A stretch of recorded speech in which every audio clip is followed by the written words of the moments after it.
Well, as we look back on Sherman Park 1 year later, it's important to take stock of what's changed in the community. Just as important is remembering what primed Sherman Park to react with anger and violence. The I-Team's Steve Shammer sat down with Milwaukee's police chief. Steve has more on where Sherman Park has been and where it's headed. Yeah, Charles, Carol, a key phrase I took away from my conversation with the chief is lowering the temperature.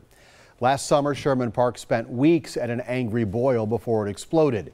This summer, a group effort has kept the neighborhood cool and largely peaceful.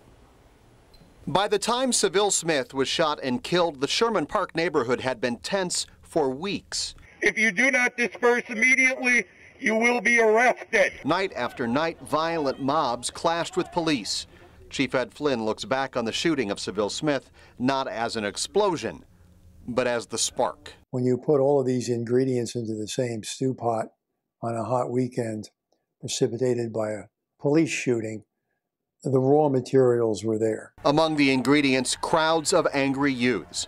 Organized through social media, they routinely swarmed Sherman Park. Small fights became mob scenes. Police have a shorthand for it. It's called calling the drama squad. I mean, two people can't have a beef anymore. Somebody gets on the phone, and before you know it, you've got carloads of people there prepared to engage in assaultive behavior. Some of that Flynn calls the result of a lot of nothing to do for the city's youth. The streets are safer this summer because of a concerted effort to keep kids busy. Also, the parts of Sherman Park that need help are getting it from their neighbors.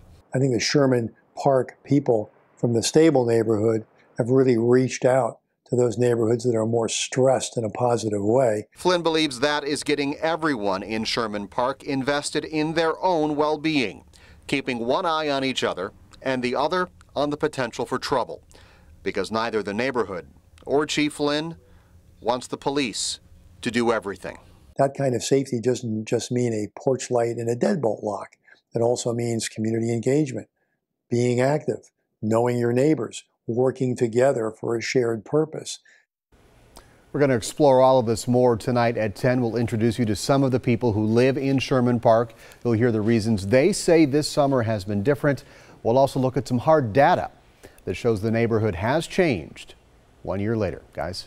Okay, look forward to that. Thank you, Steve. This Sunday marks 1 year since the violence in Sherman Park. Tune in for today's TMJ for a special on how the neighborhood has changed and rebuilt.